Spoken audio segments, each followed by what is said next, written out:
बिस्मिल्लाहिर्रहमानिर्रहीम। अस्सलाम वालेकुम।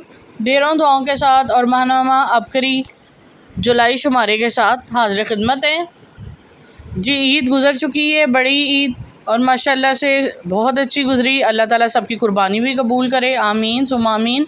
शुरू करते हैं। आज का हमारा फ़र्स्ट पेज है हज़रत फ़ज़ील बिन अयाज़ रहमतुल्लाह के मुस्तनद रूहानी वज़ाइफ।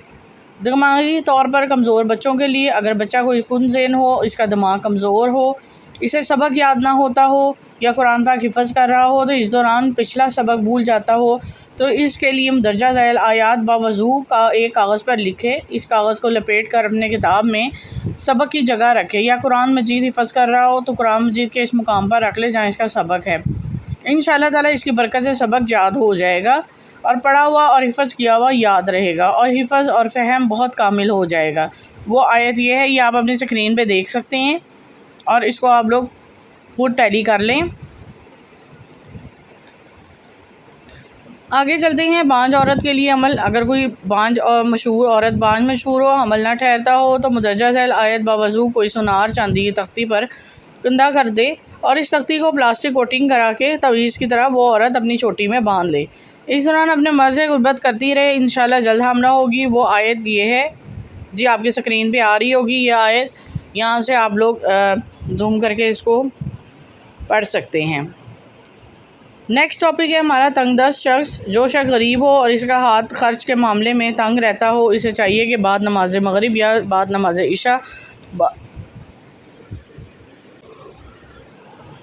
नमाज इशा बावज़ू सूरह मुज़म्मिल पारा नंबर 29 11 मरतबा पढ़े।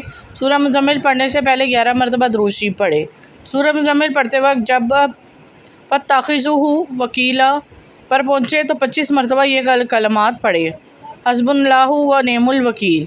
इस अमल की बरकत से घर से गुर्बत और तंगदस्ती का खात्मा होगा, रोज़ी में बरकत पैदा होगी। शर्त यह है कि अमल रोज़ाना बिला नागा करे और पाबंदी से करे तो इसका फल पाएगा। गुर्दों की बीमारी का इलाज।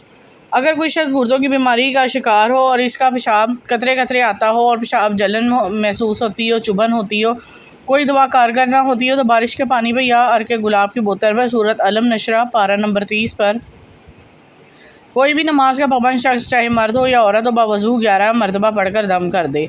वो पानी दिन में 4 मरतबा सुबह नाश्ते से कबल यानी पहले, सोहर के वक्त, असर के बाद और सोते वक्त पानी पिए। पहले 7 बार दुरूद इब्राहिमी पढ़ना है, फिर 3-3 घूंट मरीज़ को पिलाएं। इंशाअल्लाह ताला गुर्दे की बीमारी, पेशाब की जलन दूर हो जाएगी और पेशाब फितरी अंदाज में आने लगेगा। ऑपरेशन करवाने की ज़रूरत नहीं पड़ेगी। परेशान हाल और बेरोज़गारी। बाद लोग अपने गलत कामों की वजह से परेशानियों में गिर जाते हैं। इन्हें एहसास नहीं होता कि हम जो गलत काम करते रहे हैं या कर रहे हैं इसका कारबद का नतीजा है, लेकिन ऐसे लोग अपनी गलती मानने के बजाय दूसरे अहले ख़ानदान और अपने बुज़ुर्गों, वालिदैन और भाई बहनों को इसका ज़िम्मेदार समझते हैं। ऐसे शख्स सब बद से बदगुमान रहता है, सब ख़ानदान वालों से झगड़ता रहता है और अपनी महरूमी और परेशानी को सिफली जादू का असर समझता है। नतीजा ये है कि वो खुद अपने किए की वजह से परेशान रहता है और पूरे ख़ानदान को परेशान रखता है। ऐसी सूरत में ऐसे शख्स को चाहिए कि वो शख्स नमाज बाजमात 5 वक्त पाबंदी करे।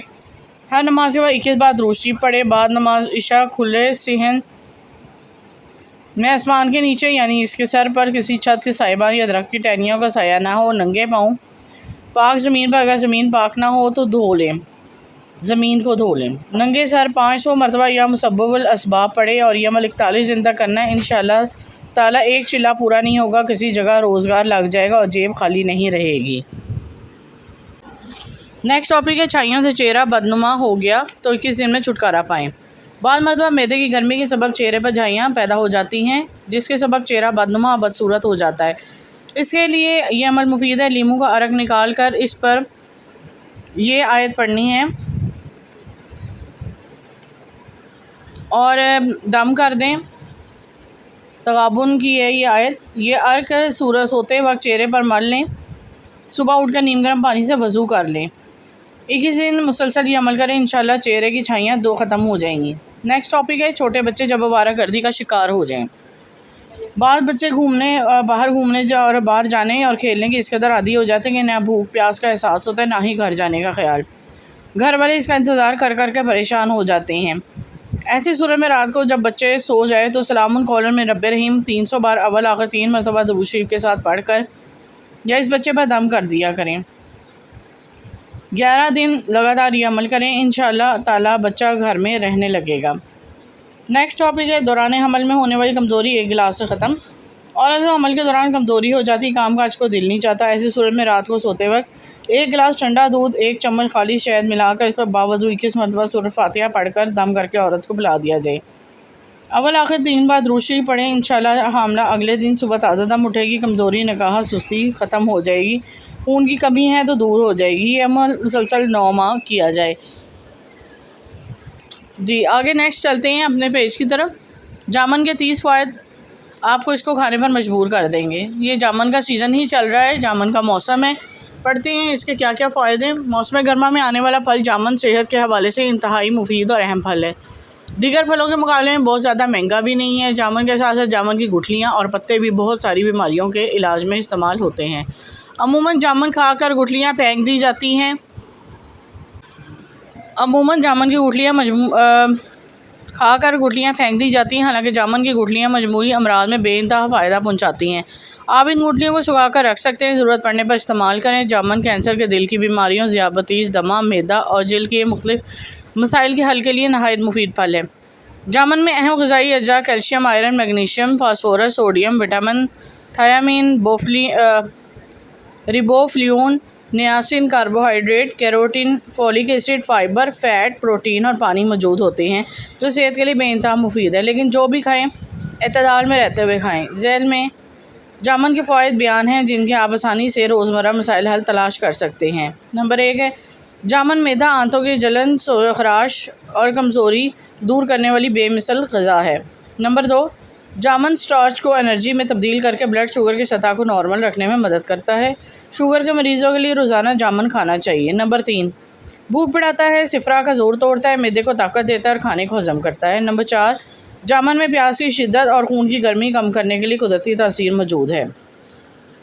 नंबर 5 ज़ियाबतीस के मरीज़ों के लिए जामन का इस्तेमाल नहायत मुफीद है, ये खून में शक्कर की मकदार को बढ़ने नहीं देते। नंबर 6 बढ़ी हुई तिली को कम करने और जिगर के सेहत के लिए बहुत फ़ायदेमंद खून पैदा करते हैं, नया खून पैदा करते हैं। नंबर 7 गर्मी से निजात का बेहतरीन ज़रिया है, लेकिन जामन खाने के बाद पानी ना पिएँ। नंबर 8 पेशाब की ज़्यादती को कम और मसाने की कमज़ोरी को दूर करता है। नंबर 9 दांतों की सेहत के लिए मुफीद फल है। नंबर 10 जामन की गुठलियाँ सुखाकर पीस कर रख लें, रोज़ाना 3 माशे सादा पानी से खा लें, ज़ियाबतीस का ख़ात्मा हो जाएगा। नंबर 11 कमर और पैरों के दर्द से निजात के लिए जामन की गुठली समेत पेस्ट बनाकर खाएँ। नंबर 12 गिरते हुए बालों को रोकता है। नंबर 13 बढ़ी हुई तिली के लिए खाली जामन, जामन का सिरका या जामन का शरबत बनाकर पीना बहुत मुफीद है। नंबर 14 पे है जामन का छाल का जो शानदार इसहाल और पेचिश में फ़ायदा देता है। नंबर 15 पे है जामन की छाल को पानी में पकाकर गरारे और कुलियाँ करने से फूले हुए मसूड़े और गले आने का मसला हल हो जाता है। नंबर 16 है जिनका मैदा कमज़ोर होता है उनके लिए जामन और जामन का सिरका बेहतरीन दवा का काम करता है। नंबर 17 पे है आंखों से पानी निकलता हो या मोतिया आ रहा हो तो जामन की गुठली सुखाकर बारीक पीस लें, सुबह शाम 3-3 माशा सादे पानी के साथ लें। नंबर 18 पे है जिन लोगों को रात में बुरे ख्वाब आते हों इनकी जामन की गुठली का पाउडर सुबह शाम खाना चाहिए। नंबर 19 पे है बैठे हुए गले और आवाज़ के लिए जामन की गुठलियों को पीसकर छोटी छोटी गोलियां बनाकर रख लें, शहद लगाकर चूस लें।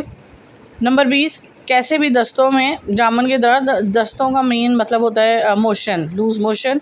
दरख्त के 2.5 पत्ते जो ना ज़्यादा सख्त हो ना ज़्यादा नरम, पीस कर थोड़ा सा नमक मिलाकर इसकी गोलियाँ बना लें। 1 गोली सुबह शाम लेने से दस्त फ़ौरन रुक जाएंगे। नंबर 21 पे है जामन के पत्ते अल्सर में मुफीद हैं। नंबर 22 जामन का जूस मुदाफ़ती निज़ाम को फ़रोग़ देता है। नंबर 23 एनीमिया का शिकार अफराद जामन ज़रूर खाएँ। नंबर 24 100 ग्राम जामन में 55 मिलीग्राम पोटाशियम होता है जो दिल के मरीज़ों के लिए अच्छा है। नंबर 25 है जामन के रोज़ इस्तेमाल से हाई ब्लड प्रेशर, स्ट्रोक के ख़तरे से बचा जा सकता है। नंबर 26 जामन में मौजूद विटामिन सी की जिल्द के लिए बेहतरीन है। नंबर 27 एक्नी के लिए रोज़ रात को जामन की गुठली पीस कर दूध में मिलाकर लगाने से एक्नी ख़त्म हो जाती है। नंबर 28 पे दाग धब्बों से निजात के लिए जामन की गुठली का पाउडर, नींबू का रस, बेसन, बादाम का तेल, अरके गुलाब चंद कतरे मिलाकर चेहरे पे लगाएं, जब सूख जाएं तो धो लें। नंबर 29 पे ऑयली स्किन के लिए जामन का पल्प और जौ का आटा, आंवले का रस और अरके गुलाब मिलाकर फेस मास्क के तौर पर इस्तेमाल करें, जब सूख जाए तो धो लें। नंबर 30 पे है जामन के मिजाज खुश्क सर्द है, गर्म मिजाज वाले रखने वालों के लिए बहुत मुफीद है। ये जामुन के बेशुमार फ़ायदे थे जो कि मैंने आपको पढ़ के सुनाए। उम्मीद करती हूँ आपको पसंद आए होंगे और आप दूसरों को भी बताएंगे और ख़ुद भी अमल करेंगे। आगे चलते हैं सब्ज़ पत्तों से काले बालों के जुमला अमराज का ख़ात्मा। पट्टों के खिंचाव के लिए रोकने बादाम के लिए 1 चम्मच नीम गर्म दूध में डालकर पीने से पट्टों का खिंचाव में अफाका होता है। कद बढ़ाने के लिए बादाम 50 ग्राम, काले तिल 25 ग्राम, कद्दू के बीज 50 ग्राम, अश्वगंध 50 ग्राम तमाम का पाउडर बनाकर मिक्स कर लें और 1 चम्मच खाने के 1 घंटे बाद नीम गर्म दूध से लें। रंग गोरा करने के लिए कच्चा दूध 2 चम्मच, शहद आधा चम्मच, चावल की पिच आधा प्याली तमाम चीज़ें मिलाकर बोतल में रख लें और 5 से 10 मिनट तक खुश्क होने दें। खुश्क होने पर दोबारा हाथों से 5 मिनट तक मसाज करें। सुबह शाम चंद हफ्ते करने से रंग गोरा हो जाएगा। पेट की गैस के लिए दालचीनी 1 ग्राम, काली मिर्च, तेज़पात, खरबूजे के बीज, मिश्री, अखरोट की गिरी, अलसी के बीज तमाम 10-10 ग्राम पीस कर पाउडर बनाकर मिक्स कर लें। 10 पुड़ियाँ बना लें और रोज़ाना खाली पेट नीम गर्म पानी से लें। नाश्ते से 2 घंटे पहले या बाद में खाएं। बालों के जुमला अमराज के लिए नीम के पत्ते 1 पाव, तेल सरसों का 1.5 पाव। नीम के पत्तों को पीस कर सरसों के तेल में डालकर हल्की आंच में पकाएं। उबाल आने पर ठंडा करके बालों में अच्छी तरह लगाएं। बालों के जुमला अमराज ख़त्म हो जाएंगे। इसके अलावा गर्मी में निकलने वाले दाने, फोड़े, फिंसे और खारिश से मुतासरा जगह पर इस तेल को इस्तेमाल किया जा सकता है। आते हैं अपने नेक्स्ट पेज की तरफ। जादू से तड़पते सुलगते ख़त और इलाज, ये लोगों के लिखे गए ख़त हैं जो कि मैं आपको पढ़ के सुनाती हूँ। बारी बारी और अबकरी वालों ने जो उनके लिए हल बताया है वो भी जवाब की सूरत में मिलेगा। यूनिवर्सिटी में लेक्चर रिश्तेदार की वजह से परेशान। मोहतरम हज़रत हकीम साहब अस्सलाम वालेकुम।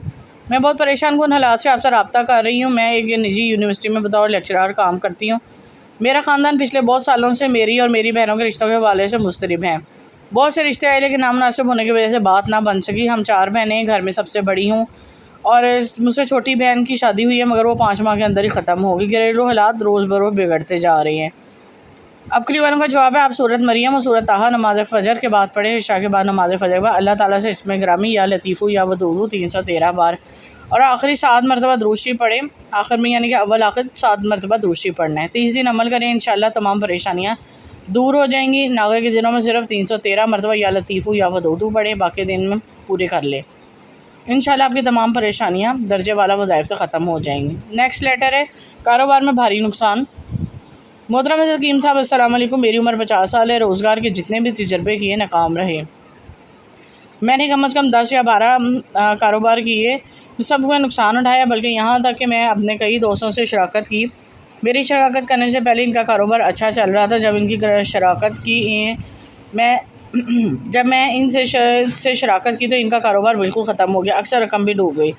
मुझे इसका हल बताएं, मेरे साथ ऐसा क्यों होता है? जवाब, सारा दिन है चलते फिरते उठते बैठते कारोबार पे जाते वापस आते ज़ुबान पर सूरत कौसर का विद रखे, सारा दिन सैकड़ों हज़ारों मरतबा पढ़ें। इंशाल्लाह आपका कारोबार बेहतरीन हो जाएगा। आपके हासिदीन जो आपको नुकसान पहुँचा रहे हैं, आपकी रकम लेके बैठे हैं, वो रकम वापस करने पर मजबूर हो जाएंगे। मज़ीद घर में भी अमन और सुकून रहेगा। नेक्स्ट लेटर है, दरूद पढ़ लीजिए, नया कर लीजिए। मोहतरम हज़रत हकीम साहब अस्सलाम वालेकुम। मेरे घर में तकरीबन 1.5 साल तमीर 1.5 साल से चल रही मगर मुकम्मल नहीं हो पा रही। कभी पैसों का बंदोबस्त नहीं होता, जब पैसे होते हैं तो मज़दूर नहीं मिलते। अगर मज़दूर आते हैं तो मेरे शौहर के भाई इनसे लड़ाई करके भेज देते हैं। कोई ना कोई रुकावट हमेशा रहती है। मैं बहुत ही ज़्यादा परेशान हूँ। अबकरी वालों का जवाब है कि आप अपने घर की तमीर में आने वाली रुकावटों का तसव्वुर करके सारा दिन पूरा घर सैकड़ों हज़ारों की तादाद में दरूद तंजीना पढ़े और दरूद शरीफ के अलावा हर नमाज के बाद सिर्फ 11 मरतबा ये आयत पढ़े। और ये अल अराफ की है आयत, आपके मकान के तमीर के इसबाब बनना शुरू हो जाएंगे। नेक्स्ट लेटर है, काला इल्म मेरी जान को ख़तरा है, बचा लीजिए। मोहतरम हज़रत हकीम साहब अस्सलाम वालेकुम। मेरा सबसे अहम मसला बड़ा घरेलू बंदिश और जादू तवीज़ात हैं। हमारे घर में सुकून नाम की कोई चीज़ नहीं, हर वक्त लड़ाई झगड़ा और बीमारियों रहती हैं। कोई भी काम सीधा नहीं होता। बहुत से आमलों से पता करवाया, कहते हैं काला इल्म है, आप सबकी जान ख़तरे में है, मेहरबानी इस जादू का तोड़ बताएं। आखिरी वालों का जवाब है, रोज़ाना बाद नमाज फ़जर ये अमल करें। सल्लल्लाहु अलैहि मोहम्मद सल्लल्लाहु अलैहि वसल्लम 11 मरतबा पढ़ना है। फिर इसके बाद ये आयत लिखी हुई है जो आप अपनी स्क्रीन पे देख सकते हैं।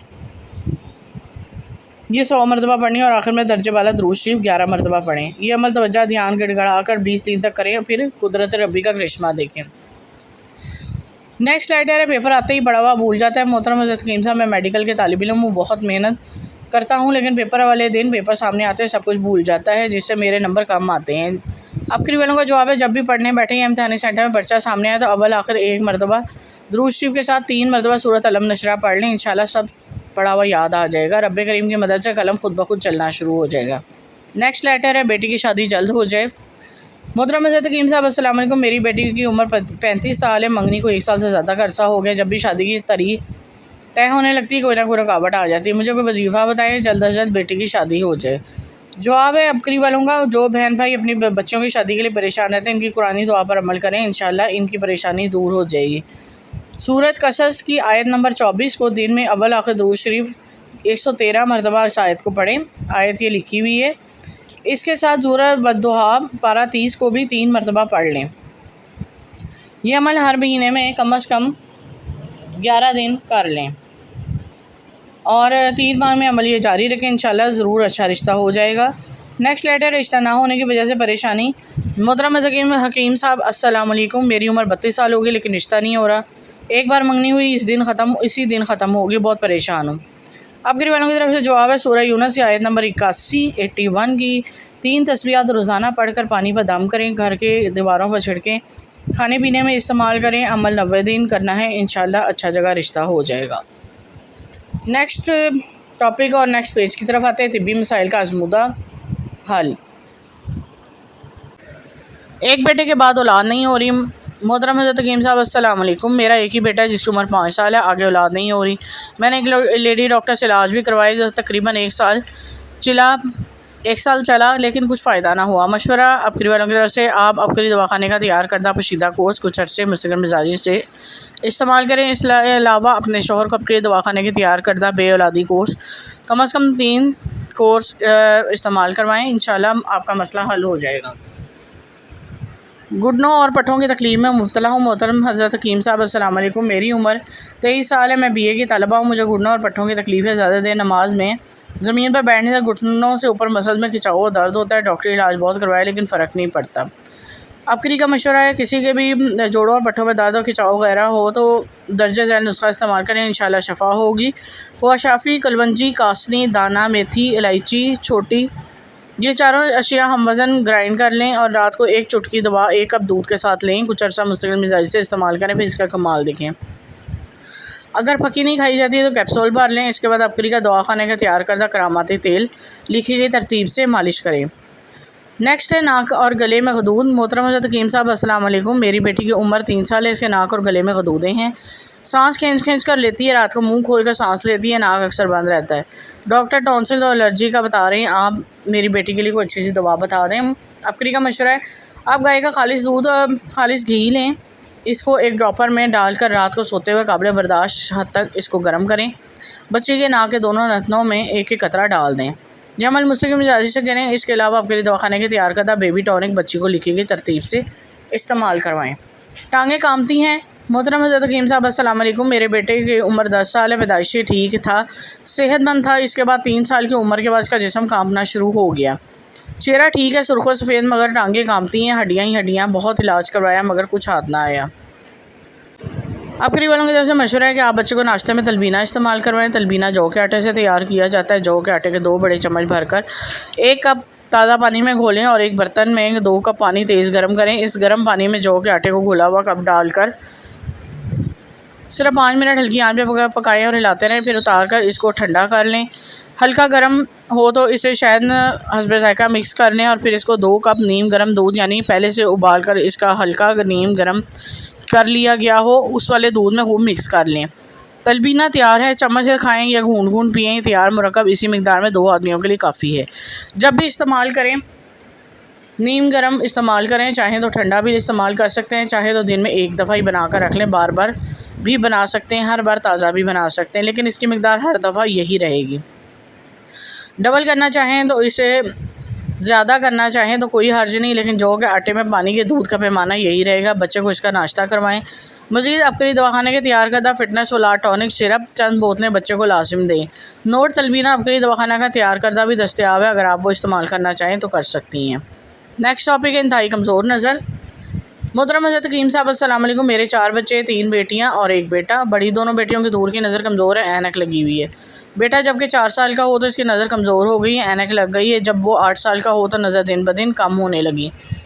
डॉक्टर को चेक करवाया, उन्होंने टेस्ट करवाए, कहा कि इसकी आंखों के पीछे नूर नहीं है, इसके पट्टे कमज़ोर हैं, इसका इलाज कोई नहीं है, आप ही कोई इलाज बताएं। अबकरी का मशवरा है कि आप अपनी बेटी को अबकरी दवाखाने का ऐनक तोड़ ड्रॉप पर इस्तेमाल करवाएं, इंशाल्लाह चंद माह में तेज़ हो जाएगी। दायमी कब्ज़ का शिकार हूँ। नेक्स्ट टॉपिक है मोहतरम हज़रत हकीम साहब अस्सलाम वालेकुम। तकरीबन 1.5-2 साल से कब्ज़ में बहुत सताया हुआ है, बराए मेहरबानी को अच्छी से दवा बता दें। अबकरी का मशवरा है कि आप कब्ज़ कुशा गोलियों का इस्तेमाल करें और इंशाल्लाह फ़ायदा होगा। इसके अलावा नान और बाहर के खानों से मुकम्मल परहेज़ करें। पुरानी ज़िद्दी बीमारियों का इलाज मुझसे लीजिए, इस सफ़े पर अमराज का इलाज का मशवरा मिलेगा। यानी कि ये उन्होंने कहा है कि ये जो टॉपिक है आपको सारे बताएगी, लोगों के यानी कि खतूत का जवाब है और जवाबी लिफाफा लाजिम भेजें। नेक्स्ट पेज की तरफ चलते हैं। अबकरी आया 12 साल नहूसत और ज़िल्लत की खुशियों में तब्दील हो गई और खुशियों के अंबार लग गई। ये कहानी सच्ची और असली है। तमाम किरदार एहतियात से दानिस्ता फ़र्जी कर दिए गए हैं, किसी भी किस्म की मुवासलत महज इत्तफाकिया होगी। मोहतरम हज़रत हकीम साहब अस्सलाम वालेकुम। अबकरी साला से मैंने बहुत कुछ सीखा। इसके अलावा आपकी किताबों का भी मुताला करती हूँ। अबकरी साले के हर माह शिद्दत से इंतज़ार रहता है। मैंने अपनी ज़िंदगी में बहुत कुछ शेयर करना चाहती हूँ जो आप आज तक किसी से नहीं कर पाई। ज़िंदगी में बहुत तकलीफ़ देखी, बहुत से पीरों फ़कीरों के पास गई, लेकिन मुझे तसल्ली ना हुई। ना बड़े दीनदार थे, ना मैं खुद हुई। घर में शुरू से खुशहाली देखी, ना बड़ों के दीनदार देखा, ना खुद दीन की तरफ आई। बस बचपन से स्कूल से ही नाजरा पड़ा। उस सूरत कलमे इम्तिहान में अच्छे नंबर हासिल करने के लिए याद की थी, बाद में भूल गई। पूरी फैमिली पढ़ी लिखी, भाई वालिद डॉक्टर, बड़ी बहनों के बड़े घरों में शादियाँ हुई थी। आज अल्हम्दुलिल्लाह अपने घरों में खुशहाल है, मगर मैं अपने पाँव पर कुल्हाड़ा मारा और सालों से सच के ज़िंदगी गुजारी। मेरे भाई बहनों ने कभी ऐसी गलती ना की थी जो मुझसे हुई। इसका अंजाम मैंने अपनी जागती आंखों से देखा। अबकरी मिला तो संभली और आज से दोबारा से ज़िंदगी जी रही हूँ। काश मुझे कोई समझाने वाला होता। मैं फ़र्स्ट ईयर में पढ़ती हूँ तो मुझे भी ये करने के साथ मोहब्बत हो गई, बस दीन से दूरी थी। वो मुझे अच्छा लगना शुरू हो गया, वो मुझ पर जान छिड़कता था। मैं इसके बगैर अपनी ज़िंदगी का तसव्वुर नहीं कर सकती थी। ना मुझे कोई समझाने वाला, ना शरीयत की हदूद बताने वाला। घर में हर सहूलत सुकून था। वालिदैन का मुझ पर अंधा एतमाद था, बस इसी अंधे एतमाद को ठेस पहुँचाई। इसे चुप कर एक अलग ही दुनिया में जीना शुरू कर दिया, जो देखने में बहुत हसीन लगे, मगर इसका जो भयानक अंजाम मैंने भुगता वो मैं ही जानती हूँ। 12 साल तक मेरी ज़िंदगी में रहा। इस ज़िंदगी में मैंने एक बड़ी यूनिवर्सिटी से मास्टर किया और कल को मैंने अपने कदम के मुकाबले में खड़ी हो सकूँ। इसने खुद ACC कर लिया। जब मैं फारग होकर यूनिवर्सिटी से अपने घर गई तो बहुत बीमार हो गई। मेरे हाथ पाँव टेढ़े हो जाते, मेरी ज़ुबान भी मुड़ जाती। मैं 8 घंटों तक बोल नहीं पाती और बहुत सारे डॉक्टरों को दिखाया, CT स्कैन भी करवाया, मगर कुछ नहीं आया। सब रिपोर्टें ठीक थीं। लेक्चरार लगी, शादी करूँगा वरना नहीं। बस मेरे इस कज़न ने जिसके साथ मैंने 12 साल गुजारे, इसकी हर बात मानी। ना वालिदैन देखे, ना देखे, ना अपने देखे, ना दीन और शरीयत की पाबंदी देखी। जब इसने बीमारी में मेरी हालत देखी तो एकदम बदल गया। शर्त रखिएगा अगर तुम लेक्चरार लग जाती हो तो फिर मैं शादी करूँगा। मैंने बहुत कोशिश की कि मैं PCS के दोबारा पर्चे दिए, लेकिन कामयाब ना हो सके। वो मुझे छोड़ कर चला गया। मेरी ज़िंदगी के 5 साल मज़ीद गुजर गए। इन सालों में बहुत से रिश्ते आए, लेकिन किसी ने मुझे पसंद ना किया। हालांकि मैट्रिक पास लड़के भी के वालिदैन भी मुझे नापसंद कर जाते। हमारी तमाम फैमिली पढ़ी लिखी थी, तमाम भाई डॉक्टर, बहनें तालीम याफ्ता, माशरे में एक मुकाम था, मगर मेरा कहीं रिश्ता ना हुआ। मैंने खुद को बेहतर करने के लिए बहुत कोशिश की, मगर हालात ना सुधरे। मुझे महसूस होता था कि मेरे गुनाहों की सज़ा मिल रही है। फिर हमारे घर अबकरी साला आया। मुझे याद है मेरे वालिद आए, चूँकि वो मौलिज हैं, इनके दोस्त ने इन्हें हदिया किया। मैंने इस साल अपने वालिद के कमरे में देखा तो इनकी इजाज़त से पढ़ना शुरू कर दिया। फिर पढ़ती ही गई और बस वो दिन है और आज का दिन है। मेरे वालिद की ये हमारे घर वालों की तरफ से ड्यूटी लग गई थी। रिसाला अबकरी हर माह लाजिम लाना है। इस रिसाले में देखा कि मैंने अफस्तुम और अज़ान का अमल शुरू किया। रिसालों में मौजूद एक लफ्ज़ ने मेरी ज़िंदगी बदलने में अहम किरदार अदा किया। मेरी ज़िंदगी दीन आ गया, नमाज आ गई, रोज़े आ गए, मुसल्ला, तस्बीह, वज़ाइफ, मसनून अमाल आ गए। यकीन कीजिए कभी इतना सुकून महसूस नहीं हुआ जितना मसनून दुआएं, नमाज, नवाफिल अदा करके पाती हूँ। माशाअल्लाह बिगड़े काम बनते गए, असरात ख़त्म होना शुरू हो गए। ऐसे घर से रिश्ता है जहाँ वालिदैन की हसरत थी। मेरे वालिदैन मेरी शादी से नाउम्मीद हो चुके थे, मगर इन्हें हालात में ऐसे घर से मेरे लिए रिश्ता आया जहाँ मेरे वालिदैन की हसरत करते थे काश मेरी बेटी के लिए रिश्ता मांग रहे। दीनदार, इंतहाई नेक, फैक्ट्रियों के मालिक खुद चलकर हमारे घर आए। मेरा रिश्ता मेरे अपने बड़े हाफ़िज़ कुरान बेटे के लिए मांगा। मेरे वालिदैन की हैरत और खुशी की इंतहा ना रही और हाँ कर दी। सिर्फ 3 माह के अरसे में रुखसत होकर असल घर चली गई। अल्लाह के करम से मेरा शौहर बहुत अच्छा इंसान है, खुश अखलाक, 5 वक्त का नमाजी है। हाफ़िज़ कुरान भी और हज उम्रे की शहादत भी हासिल कर चुके हैं। रिज़्क़ में हलाल हराम की तमीज़ रखने वाले हैं। ज़िंदगी की 12 सालों में जो ज़ख़म लगे वो मेरी कोताहियों के थे, जो मुझ पर खुशियों के दरकुल इस करीम की करीमी की इंतहा है। अब करीब साला हर माह मेरे शौहर लाते हैं, हम दोनों पढ़ते हैं और शेखुल वज़ाइफ की हर जुमेरात को होने वाली महफ़िल अब करीब यूट्यूब चैनल के ज़रिए सुनते हैं। इसी पे इसका एक और टॉपिक है, बीमारियों का मजमुआ थी, शफा मिल गई। मोहतरम हज़रत हकीम साहब, मैं 5 साल से इतनी बीमार हो गई थी कि मुझे कुछ समझ नहीं आ रही थी कि बीमारी है या जादू। कोई कहता था जादू है, बीमारी बन गया है, तो कोई कहता था सिर्फ बीमारी है, जादू नहीं। मैंने जिस्मानी रूहानी इलाज बहुत करवाए मगर सुकून नहीं मिला। मैंने अब के लिए दवाखाना से रब्ता किया तो मुझे कहा गया कि आप आस्ताना मन्नत मुराद जाकर अमल करें, इंशाल्लाह ठीक हो जाएंगे। बीमार की दवाई खाई, असर ना होती थी। ऐसी सूरत हाल पैदा हुई कि मैं अपने बेटे के साथ मेन शेखपुरा रोड स्टॉप किला स्तारशाह आस्ताना मन्नत मुराद गई। वहाँ पे मैंने सूरह रहमान का शफाइया थेरेपी वाला अमल किया। कुछ बेहतरी महसूस हुई। रूहानी अगरबत्ती के 3 तिलिस्म किए। यकदम ऐसे महसूस हुआ किसी चीज़ ने मुझे जकड़ लिया। कुछ ही देर बाद मैं ठीक हो गई, लेकिन तकरीबन 5 बार आस्ताना मन्नत मुराद आई। यही अमाल करती रही। आज माशाल्लाह सेहतमंद ज़िंदगी गुजार रही हैं। रोज़ाना रात तस्माती तकिए यानी तकिए का कवर जो मैंने इस पर चढ़ाया, इस पर सोती हूँ, नींद भरपूर आती है। जो मुसलसल सर दर्द रहता था वो भी ख़त्म हो गया है। जी, उम्मीद करती हूँ जितने टॉपिक मैंने आपको पढ़ के सुनाए आपको बहुत अच्छे लगे होंगे, और प्लीज़ मेरी वीडियो एंड तक देखा करें। इसमें बहुत सारे फ़ायदेमंद टॉपिक होते हैं, तो जो आप सुन भी सकते हैं और अमल भी कर सकते हैं, और आगे ज़रूर शेयर करें। दुआ में याद रखें। अब तक के लिए इजाज़त दें। अल्लाह हाफ़िज़।